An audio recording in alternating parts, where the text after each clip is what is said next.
Welcome to People's Republic with Brian Griffith. We bring you news and analysis from the front lines of the global struggle for social and economic justice. I'm your host, Brian Griffith, and here's what's going down this week in your backyard and across the world.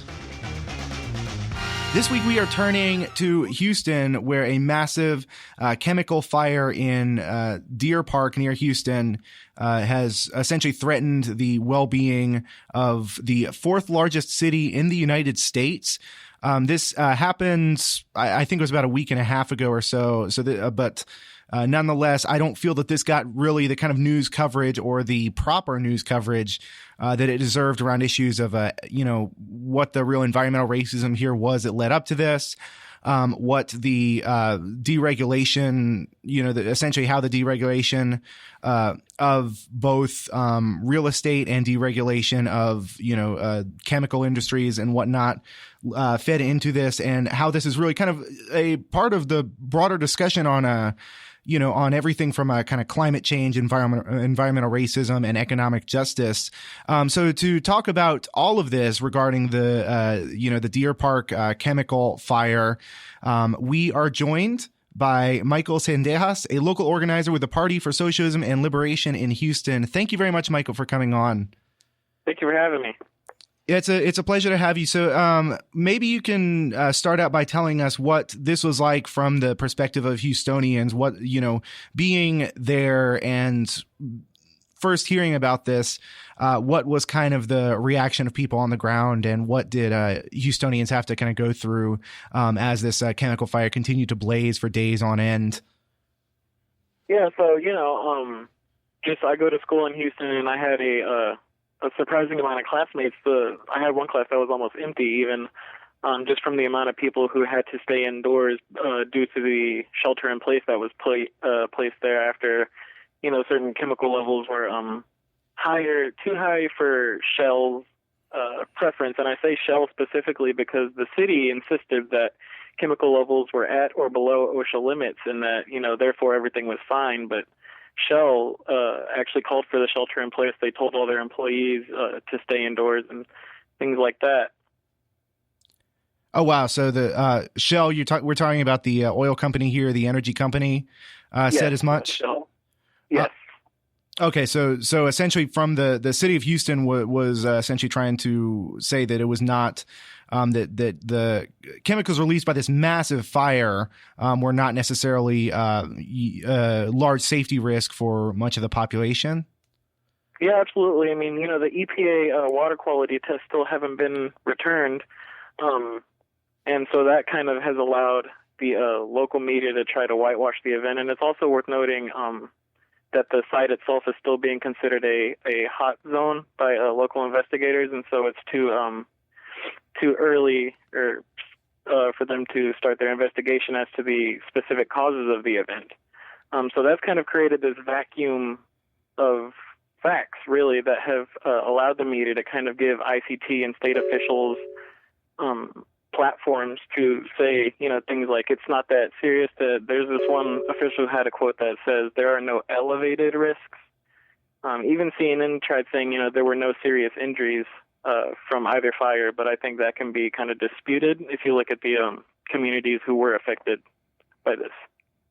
Yeah, so I wonder how much this is similar in some ways to the BP oil spill that we saw, I don't know,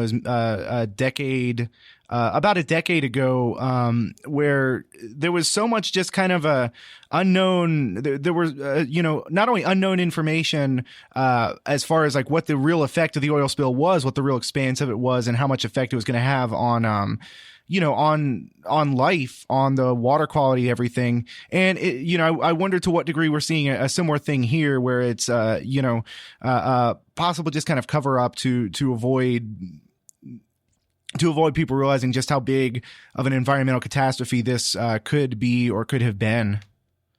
Yeah, no, absolutely. I mean, like I said, even local media, there have been headlines that literally say, there's nothing like a backyard barbecue. People are calling it a blemish for the petrochemical industry's image, just, things like that, when about 700 people have sought treatment already for nausea, headaches, serious respiratory difficulties. things like that. Jesus Christ, a backyard barbecue. Yeah, a backyard barbecue. It's unbelievable.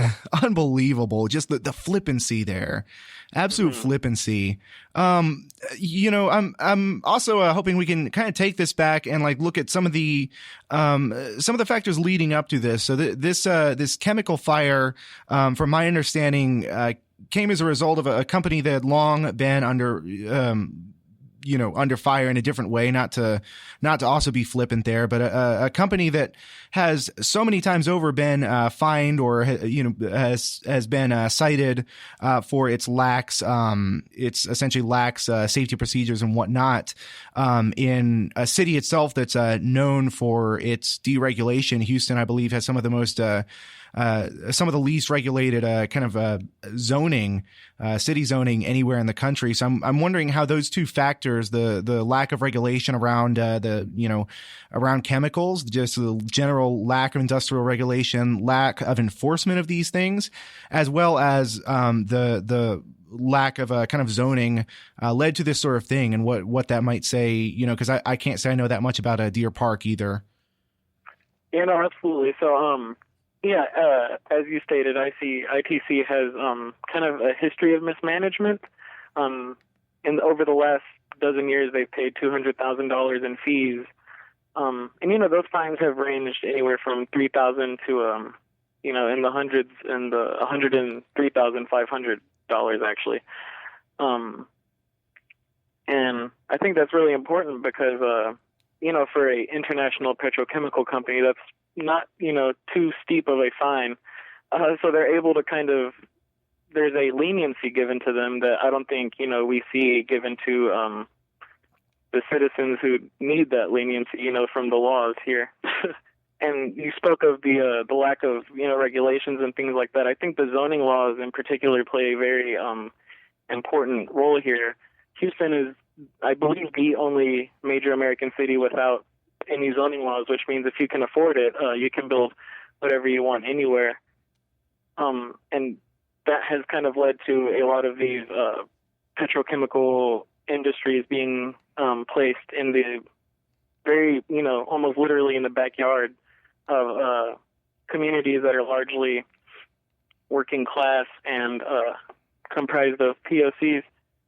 In fact, there was a 2015 report that said the Texas Department of State Health Services released a assessment showing more cases of certain types of cancer than expected in parts of eastern Harris County. And that includes Channelview, which has a 73.96% non-white population, as well as Galena Park, which has a 89.3% non-white population. And these are very industrial communities, like I said, very heavy in their amount of POC located there, people of color located there. And they found, I guess, when compared with the rest of the state, they found more cases than expected of childhood lymphoma, melanoma. They found more cases than expected of brain and cervical cancer. And this was, kind of part of a larger investigation where they investigated over 260 suspected cancer clusters across the state of Texas, which I think in and of itself is significant if, the problem has gotten to that degree that we have to even launch an investigation of that magnitude.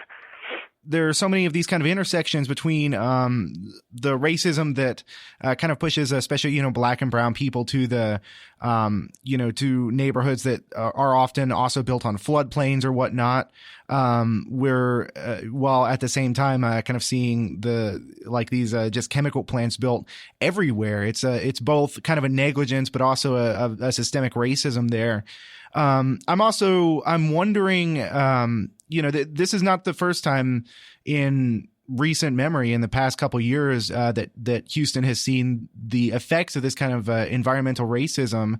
There was a similar kind of thing with Harvey. I'm wondering how much you see kind of similarities between the general city response after Harvey and the kind of city response after this, and how whether so many communities have even kind of fully recovered after Harvey, which also seems to again, like with these hurricanes have generational impacts, but the news cycles just seem to drop them off after a very short amount of time. Yeah, absolutely. I mean, Harvey actually caused, and it was, somewhat reported on by local news. It caused a lot of chemical runoff from these industries that obviously found its way into the nearby neighborhoods, which, as I've already mentioned, are comprised of people of color and working class people. And this actually led to some chromium-6. Well, they haven't confirmed it, but they strongly suspect that this is what led to chromium-6 kind of appearing in Houston's water throughout the city. And the reaction was largely the same as the chromium-6 was discovered in the water. Officials, assured Houston that the water was safe to drink, that everything was fine. Well, in the same interview, they themselves admitted to switching to bottled water, which is also something that you saw the richer neighborhoods who could afford to do so doing. And one can't blame them, because chromium-6 can cause, perforated eardrums, kidney damage, pulmonary congestion, things like that, respiratory cancer even. So as far as the city kind of just shrugging its shoulders and, trying to assure us that everything's fine when we're ultimately just left with more questions than answers, I think that kind of is carried the same. And there's actually a quote by Richard Bullard where he says, in the United States, based on the color of your skin and the money in your bank account, you're literally breathing different air. I think that's true, not only for these areas we've already mentioned, Deer Park, Galena Park, Channel View, but I think it's that, says a lot, speaks a lot to the experience of industrial communities, working class communities, people of color throughout the United States. Yeah, it absolutely does. And, I just want to also point out, this is not the first time when we're talking about water and air quality and sort of the way that intersects is a real issue of environmental justice. This is not the first time we've talked about that. And this is not the first Texas city this has popped up in. Austin is currently having kind of an ongoing water crisis the last few years as zebra mussels continue to kind of grow in the filters and the main reservoirs here that were likely brought in by it seems to be by the kind of recreational boats used by basically the richest kind of people in Austin. So the richest kind of people in Austin, by essentially being negligent with the care of their own boats, introduced these zebra mussels into the water supply in Austin that are now kind of rotting and creating at very least a kind of a smell and taste issue with the water. But I believe that if those studies were to be done, it would show to be something far more serious. And then we've also seen kind of a similar thing with River Oaks, which is a town kind of near Fort Worth that is experiencing almost a Flint, Michigan style crisis, where over the past couple decades, River Oaks, Texas, has essentially had this water that almost seems to be poisoned, that's often comes out of the taps, all the faucets brown, that's, you can see the very clear divide. The taps themselves are 80 years old or so. I mean, the pipes themselves are 80 years old. The city has been claiming they're going to fix them at any point, but it's very much a Flint, Michigan style situation. I believe that the population there is a bit whiter, but nonetheless, it's still very much a class issue in the sense of who has access to clean drinking water, and how, essentially the lack of clean drinking water can often be used as sort of the pretense to sort of uproot people from their homes. So at that point, if you can no longer drink and be safe, you have no choice but to move out, which may sometimes be the game plan to begin with. I'm not sure that that's necessarily the case so much in Houston, but I could be wrong. I'm wondering, what the kind of general layout of Houston there is, and what you think might be in store for some of these communities that are suffering the most from these from the environmental catastrophes first of kind of the poison water supply or the contaminated water supply, as well as, again, the contaminated air from things like the Deer Park ITC chemical fire. Yeah, no, I definitely agree that there is certainly a link between, the kind of development that we're seeing having an adverse effect to where people are driven from their communities, as well as kind of the subsequent gentrification of those areas. As far as Deer Park goes, I don't necessarily know if that would be the case there, but it is important to note that Texas, as a state, has over 1,000 TRIs, which are toxic release inventory facilities. They're it's exactly what it sounds like, a facility that handles toxic waste or produces somehow in their production process toxic waste. There are actually 13 of these located in Deer Park alone, according to the EPA, and Wow. They manage a total of 129.8 million pounds of production-related waste per year. One site alone actually reported to have handled well over 3 million pounds in waste in 2013. You are listening to People's Republic with Brian Griffith. We are talking with Michael Zendejas, a local organizer with the Party for Socialism and Liberation in Houston, Texas, about the Deer Park chemical fire and if you've seen any of the pictures coming out of that, if you've seen that massive, massive plume of smoke over the entire, essentially over the entire city of Houston, the fact that this has been reported, as we talked about earlier, the fact that it's been reported by local news in such a flippant way, making jokes to a backyard barbecue or whatnot. I couldn't imagine them saying a similar thing about, for instance, Hurricane Harvey, as though they had said, "Oh, everyone's going for a swim." Just horrifying that people would make light of it in such a way that the kind of local media would make light of such a horrifying incident in such a way. I'm wondering what if we can now talk about how the community has responded to this. Has there been, I know that there's an organization out there, the Texas Environmental Justice Advocacy Services, that tends to bring a lot of this to light. I'm wondering what the kind of lay on the ground as far as like a community pushback to say we can't allow this to happen again. We need to change. We need stricter regulations. Like what does that kind of community organizing look like in Houston? Absolutely. So Tejas has definitely been on the ground doing a lot of work. PSL as well as Tejas and a lot of other really great organizations. I actually attended a recent hearing of the local kind of commission over this, and a lot of news stations are reporting that because of the pressure that the public put on officials at that hearing, that is why Houston in particular decided to move forward with a lawsuit against ITC, the company whose facility the fire occurred at. So there's definitely a lot of anger, and there's a lot of confusion, which I think are feeding into each other, and people are starting to pay more and more attention. And I think as this kind of develops, because it certainly is not going to it doesn't stop here. It doesn't stop now that we're suing ITC.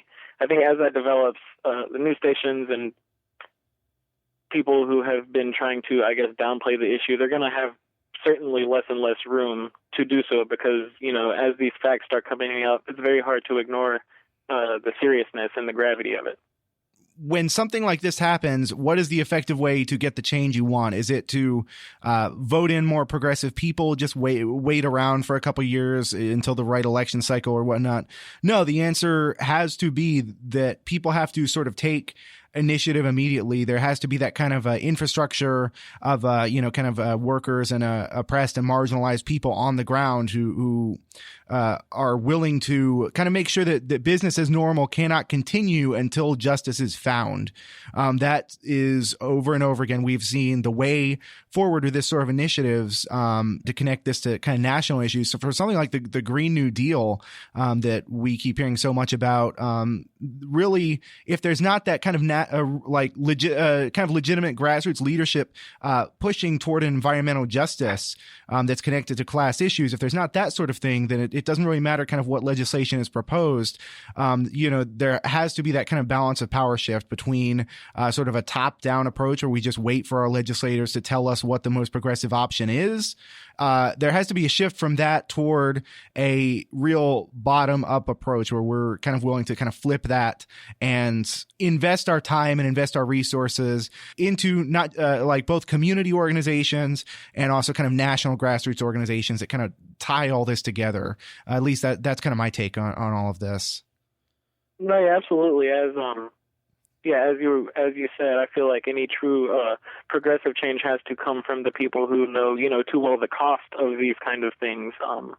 We can't afford to wait on corporations to decide, that they're going to start caring about the environment, or, our officials to decide that now is the time to start caring about the electorate. It's time. We have to, as communities, organize ourselves and educate ourselves and learn how to combat these kind of systemic issues in a more effective way by attacking, as you pointed out, the class-based roots of the issues.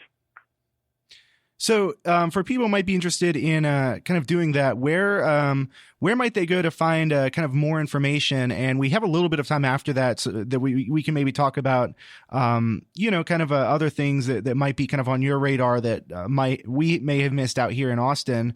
Yeah, I would definitely say check out PSL on Facebook. We're PSL Houston, Party for Socialism and Liberation Houston.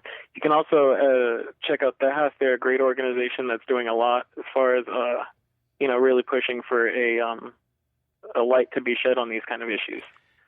Yeah, and that's Texas Environmental Justice Advocacy Services. The website is tejasbarrios.org. And yeah, we'll try and post a link to that on the podcast as well. I know anyone who's looked at Houston has been talking about, has been worried about this sort of thing for many, many years. The potential for these, whether it's the chemical spills that happened during Hurricane Harvey, or the chemical fire that just happened with Deer Park. Like these have been kind of things that everyone I kind of know who knows about Houston has been warning about for years.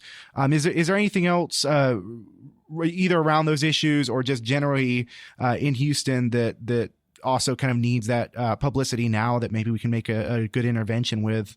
Yeah, no, I definitely wanted to talk about how, kind of it's not really talked about too often, at least on the media that I look at, the effects this has on the immigrant community, as it is largely uninsured.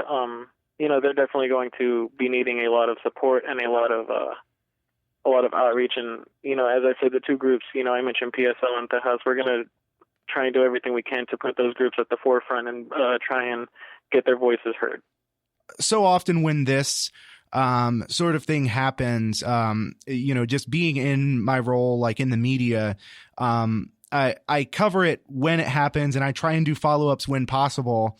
But like, so the way the media covers these things is so kind of fleeting. There's no, I think, proper way for kind of the national media or even just community media to in different areas to constantly cover something that has such a kind of generational impact, that has kind of an ongoing impact in a kind of meaningful way. It's so important because of that, that people actually stay tuned to on the ground movements going on, that people like get on the email list, that people actually connect with local organizers. If you go to a meeting, for instance, about where a local organization is talking about this environmental justice in Houston, it's not enough to just go and sort of applaud the work that's being done and leave. It is vitally important to actually talk to somebody and say, what do I do next? Get some people's phone numbers, stay involved, sign in on the sign-in sheet, sign up for the email updates I've already mentioned. That's the sort of thing that I feel like, is just vitally important. Any kind of last thoughts as we wrap up here? No, not necessarily. No. Okay. I think I've said everything I needed to say on this. Thank you so much for having me. I appreciate the opportunity. Oh yeah, thank you so much again. If you're just tuning in, we've been talking with Michael Zendejas, a local organizer with the Party for Socialism and Liberation in Houston, about the Deer Park chemical fire that affected, of course, the fourth largest city in the country, that is Houston. You may have seen the picture essentially going viral of the huge cloud of smoke, the huge plume of chemical smoke that was going over the city of Houston. This is such important stuff that we understand is happening. We have to understand the roots of why this is happening. This is capitalist deregulation.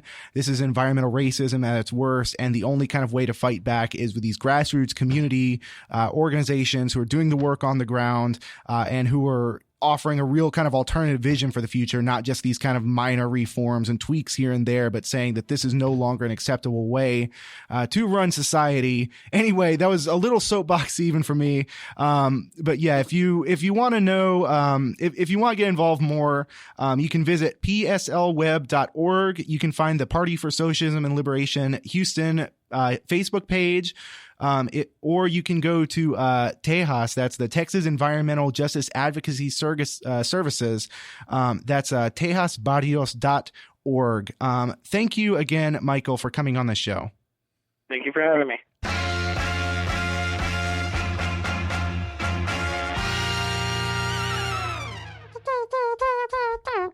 What if you just randomly mixed in just like a cheesy as hell, like, soundboard, like to some of your serious political commentary, and what? So the capitalist system needs to be brought down.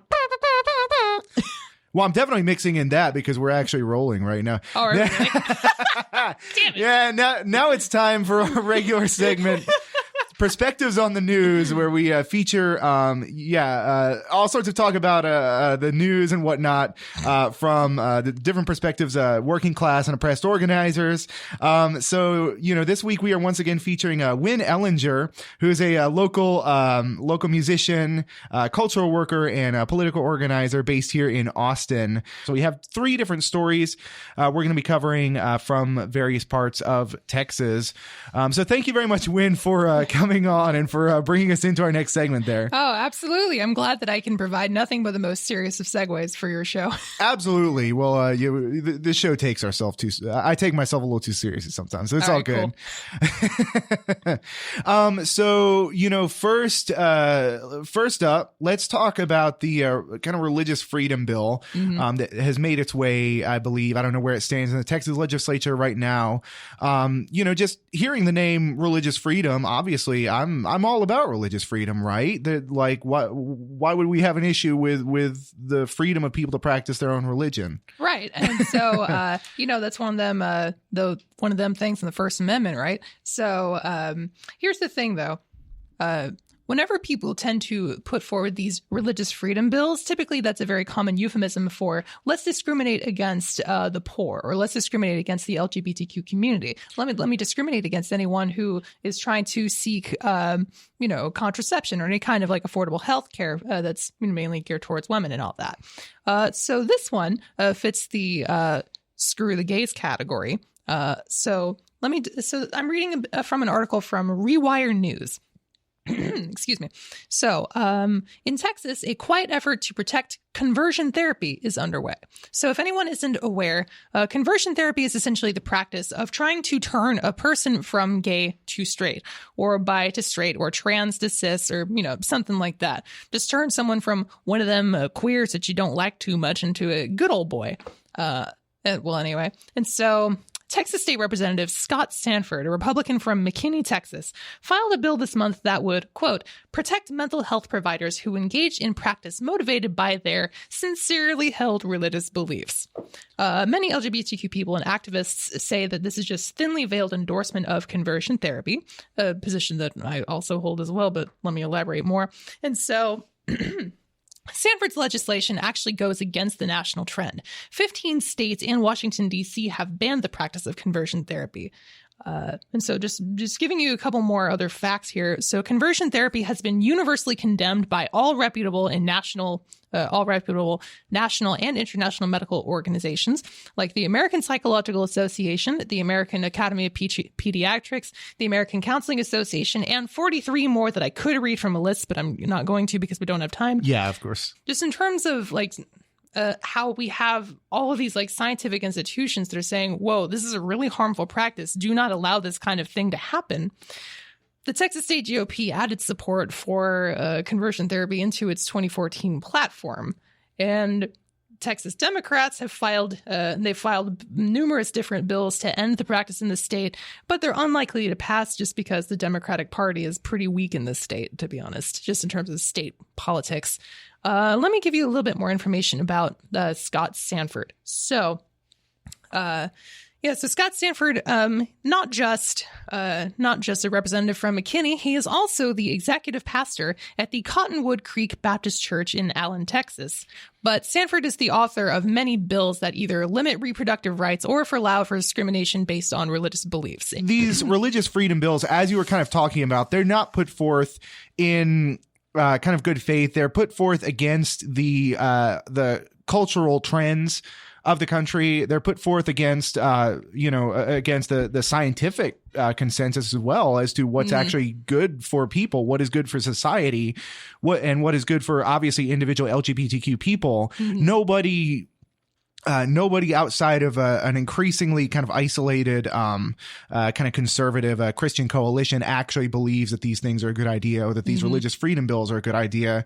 And to me, just the continued attempt to pass these things and kind of ram these things through against, against the public wishes, just goes to show that this legislature, and goes to show that generally the sort of trend of Texas state politics is going to continue to be to try and make the state even more undemocratic.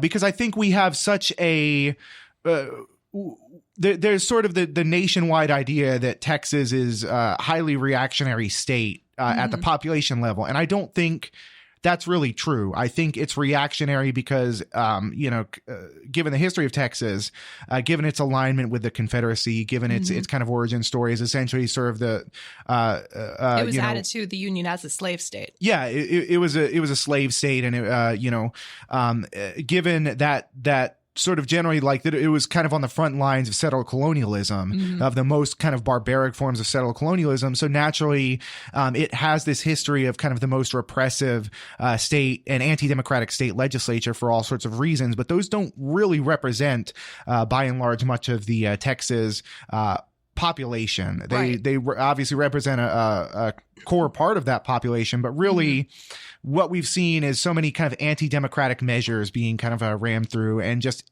generally anti-worker measures and whatnot, as the demographic trends change, as essentially as the left rises, even here in Texas, where the Democratic Party has atrophied, and otherwise, the Democratic Party in so many ways is indistinguishable from the Republicans in Texas. And that's by design, that's by their strategy. But nonetheless, the left continues to rise.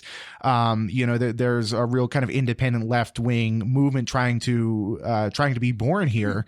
And so I think that's largely the reason why we're kind of seeing this sort of these reactionary measures, not only in terms of this horrific quote unquote religious freedom bill, which is in fact the freedom of a certain the freedom of fundamentalist Christians to enact their kind of horrific anti-LGBTQ measures against other people, because certainly that same religious freedom wouldn't apply to quote unquote Sharia law. That's not a religious freedom that would ever be kind of allowed.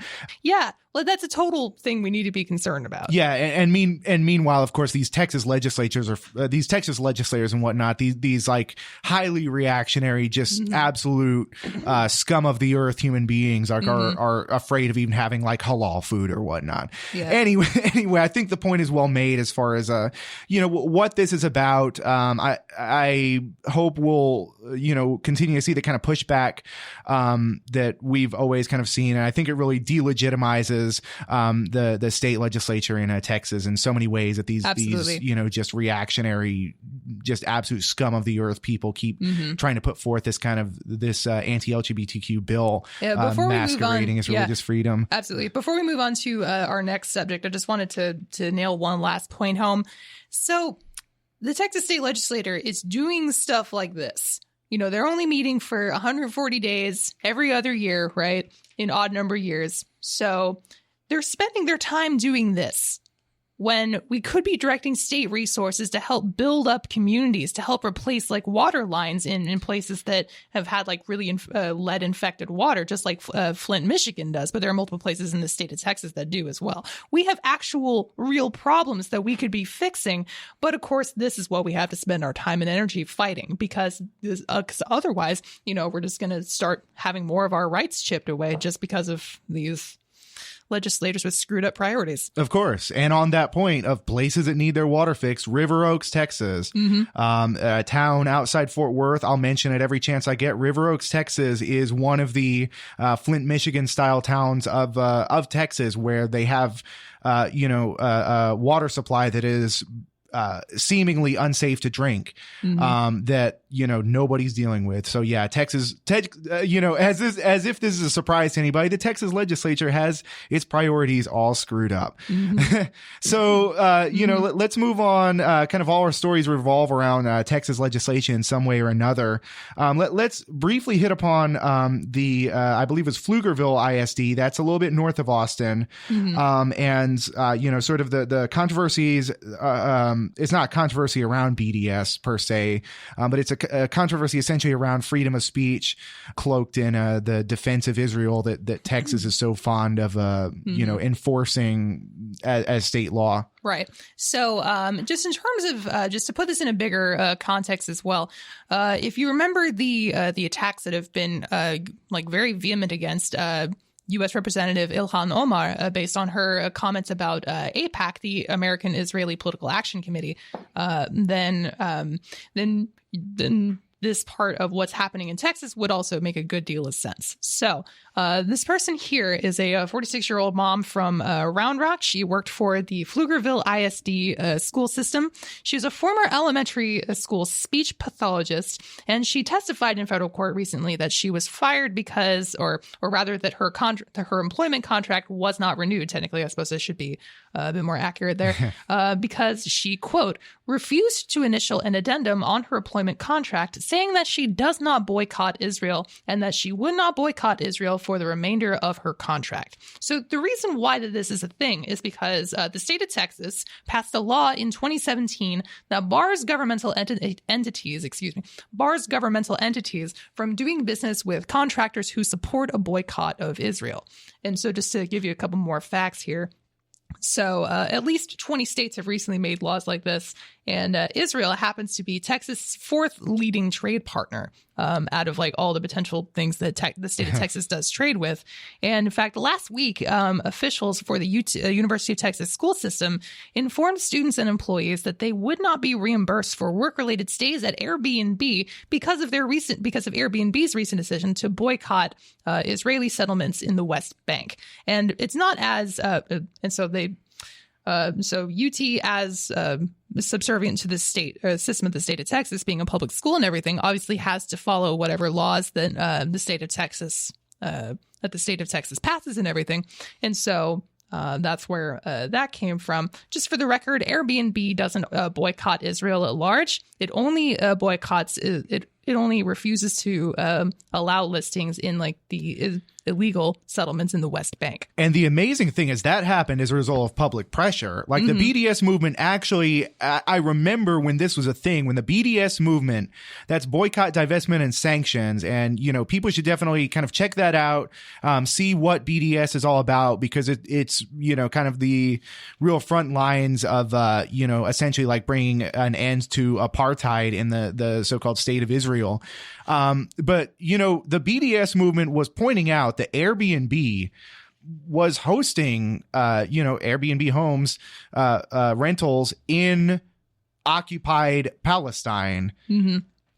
And, that through enough public pressure it was essentially like these were stolen homes. These were literally just homes that were built and were built and lived in by Palestinians that were stolen by like the same kind of settler colonial society that we see in the U.S. like settler colonists who came in, stole people's houses, and then rented them out on Airbnb. Mm-hmm. Airbnb put a stop to that practice because of the public pressure, and so for the state of Texas to then come along and say, no, you have to keep doing this, is kind of the level of reactionary insanity. Mm-hmm. Maybe the insanity is not the best word to use, but just the visceral just hatred that comes out of the Texas legislature of Palestinian people. Absolutely. It's incredible. And yes, absolutely. And to get back to the more specific case of, so the woman's name that I mentioned earlier is Bahia Awami, the former elementary school speech pathologist I mentioned. And so she said that she had to, quote, choose between her career and her principles when it came to her refusal to sign that or initial that addendum on her employment contract. So her family home is actually in Palestine, and so she has a great like personal and emotional connection to it. And she testified in court that she actually personally refuses to buy anything from Israel, whether it comes to grocery imports or like educational toys for her students or kids. And so, in her quote, it should be my own judgment. The political turmoil over there and whether I support it or not, she told the court. Just to give you some more things here, State Rep Phil King, a Republican from Weatherford, introduced an amendment to that 2017 law that would have prevented the state policy from applying to individuals like Awami, but not like the actual companies like Airbnb. But so Awami actually said in court, though, that she wasn't really satisfied with that particular amendment because it wouldn't strike the language that stops the government from contracting with companies that boycott Israel. So during the court session, the attorney representing Ken Paxton, the state attorney general, who is not a great person, and he's also facing all sorts of charges of corruption at the moment, just for people who might be listening out of state. Ken Paxton. But yeah, so the attorney representing Ken Paxton and the Pflugerville schools said that Awami would be free under the law to attend boycott, divestment, sanctions rallies, or as they put it in the article that I got this information from, anti-Israel rallies, because you gotta slant the information any way you can. That she'd be free under the law to attend those rallies and make any pro BDS comments on social media or anything, but, quote, she cannot earn a living from the state because she is actively boycotting Israel, end quote. Yeah, because having a job isn't important at all, right? As long as you can just post whatever memes you want on Facebook, you're totally good. Who needs food, right? Yeah, no, I think that goes to show kind of the illusory nature of so-called rights to freedom of speech under a society that's built the way our society is built. Mm-hmm. It's like, oh yeah, sure, you may have the theoretical right on paper to say anything you want, to attend anything you want, to believe anything you want. But if that's contrary to the kind of for-profit system, if that's contrary to these systems of oppression, then you're what are obviously the more pressing the human rights of the right to food, the right to housing, the right to healthcare, those are all put in jeopardy if you stray too far from the status quo. And I think a society that's built on the theoretical right to this kind of freedom of speech, that does not recognize that the real human rights to housing, healthcare, to food, the real material conditions of our life. Yeah, if you don't have that, then any of these other so-called rights are not really rights. They're not really something that are kind of exercised equally between sort of a rich person and a poor working person. Right. I also want to briefly point out that there, as many, you said 20 states have enacted this kind of law, specifically anti-PDS laws. Yep. No other country, no other country gets this sort of protection by the U.S. government, where states will actually intervene. That's 40% of U.S. states have intervened to say you cannot essentially you cannot boycott Israel and work for us. No other country has ever gotten that sort of protection on the books. Right. And if I can also just highlight a pretty glaring contradiction that I see. We in the U.S. love to say, oh, we can say whatever we want. And, freedom of speech, it's, in the First Amendment. That's why it's the most important one. It's in the First Amendment.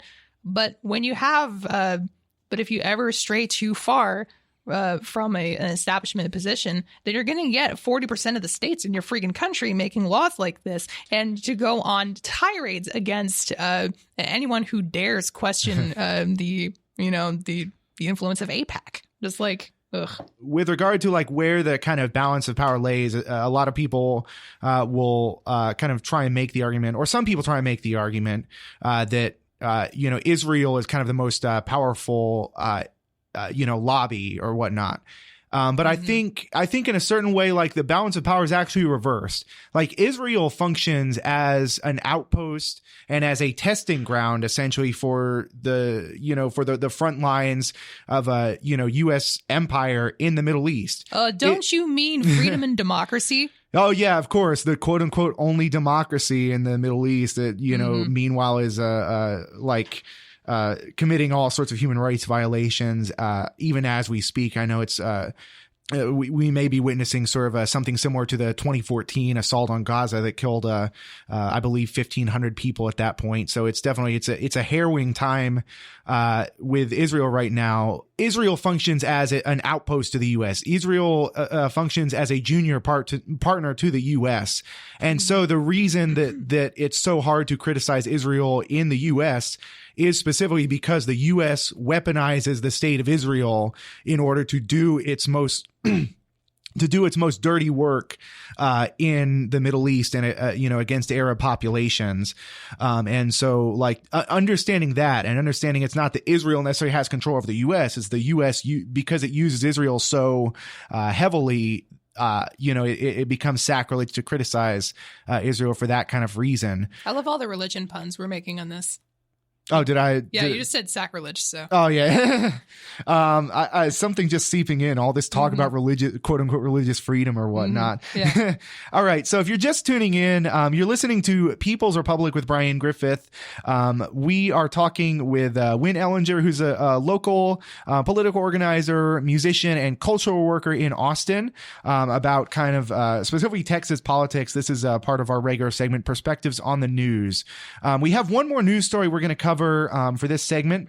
If you can kind of lead us into, this is something we both kind of discovered just, as we were kind of preparing for this segment. I think this is important absolutely. Stuff. So something that I think that doesn't actually get a lot of play on our mainstream media, especially, but alternative media as well, is the real struggle of what to do about nuclear waste. So we hear about nuclear weapons all the time, normally from like, the Russians have, thousands of nuclear warheads, and well, so do we. And then, North Korea has 5, that's something to be concerned about. Well, we've got thousands, whatever. But, I think the clear difference here before we get into the story fully, the U.S. is clearly a stable country, right? Oh, yeah. We're run by the most stable genius that we've ever had. Even though the U.S. is the only country to have ever used nuclear weapons on a population. That's very and true. A civilian population, somehow we're supposed to be the ones that can be trusted with them, right? Yeah, and therefore we of course, being the U.S. government, because I'm not part of that, so should have the right to tell the rest of the world who has this capability and who shouldn't have this capability. Yeah. So to get onto the topic of this particular story, so this more focuses on nuclear waste as opposed to nuclear weapons. So there's an organization called Waste Control Specialists, and they run a nuclear waste disposal site in Andrews County, Texas. It's West Texas, kind of near the Texas-New Mexico border. And so they're actually asking state legislatures for permission to take in more waste, and it's low level. And or what they term low level nuclear waste. And so it's things like, just a quote from the article here, quote, such as rags, syringes, and protective clothing from nuclear plants or hospitals from outside of Texas for disposal at its Andrews County facility. And they're also asking for a reduction of $4.17 million in fees that they would pay the state, Which, so a handout of $4.17 million. That's money that would not be in their pocket, that they want to be in their pocket. Right. And what is it with all these people just asking for handouts from the government? Why can't they just work for it? Yeah. Why who that was clearly sarcasm. If anyone has any trouble telling. Yeah. Who is taking the real handout from the government here when you got 4.7, when this nuclear waste company is essentially asking like the 4.17 million should be going to, in taxes to provide some sort of public good. Like, say, trying to help fix the water in River Oaks, Texas. In River Oaks, How Texas. about that? Thank you. Yeah, just try to get that in there one more time. Yeah, and predict this kind of thing faces a lot of the predictable opposition. Environmental groups like the Sierra Club are very frequently against this kind of thing, and the main opposition to this particular handout and also the uptick in waste that they could take into the site is opposed by particularly the Sierra Club. Weirdly, as well, this proposal and this potential handout to this particular nuclear waste site, as well as the additional fees and the uptick that they would get in just trying to take on more nuclear waste, it's also being opposed by oil and gas lobbies. So now we got the big dirty energy companies fighting each other, which, I mean, it's kind of entertaining to watch, but at the same time, just I don't support either of these dudes. It's there's no between the oil and gas companies and between these nuclear waste companies, there really is no winning. And I think it very much goes to show sort of what happens when you have these struggles between these two essentially commodity productions, where on the one hand you have the oil and gas companies where the commodity they produce, the way they make their money, the thing they have to sell is the oil that they extract from the ground, or the gas they extract from the ground. And how do they do that? By these horrifying methods of fracking that destroys the environment and puts the entire state and the entire planet at risk by even destabilizing the ground, which creates tremors, beyond the fact that they risk poisoning water supplies, what precious water that some of these communities have left.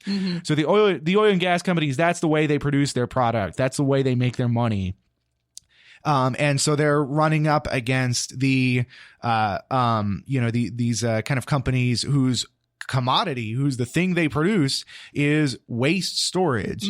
And so rather than anyone seeking sort of either a reduction in harm based on kind of a reduction in the production of oil, or a reduction in the production of energy here, or a reduction in energy waste, you have these two competing forces, both of whom are sort of vying for the rights to produce these commodities that destroy the environment. It's like when you have essentially, it's the same with the private prison companies, for instance. When you draw your money, when you draw your profit from this kind of essentially social ill of locking people up, you have a profit incentive to lock more people up, regardless of what the quote unquote need for society is. There's no need in society to lock more people up, but many of these private prison companies, have these contracts with the state saying we need to lock a certain number of people up. You owe us this.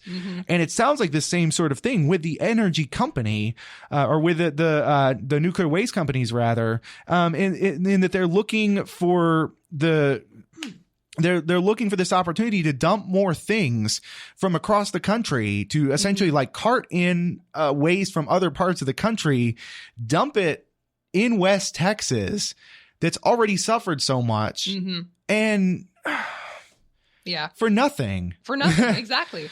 And so just to dive back into the article here, so Tommy Taylor, the director of oil and gas development for Fasken Oil and Ranch that operates in Andrews County, is one of the unlikely opponents that I mentioned earlier. And so his quote that it's pretty irony rich. I don't know if it's as rich as well it is, but so don't put it in an oil field, meaning the additional waste. The oil and gas resources of the Permian Basin are too important for the security of the state of Texas and the United States to put it at risk with storing spent fuel rod casks in this region.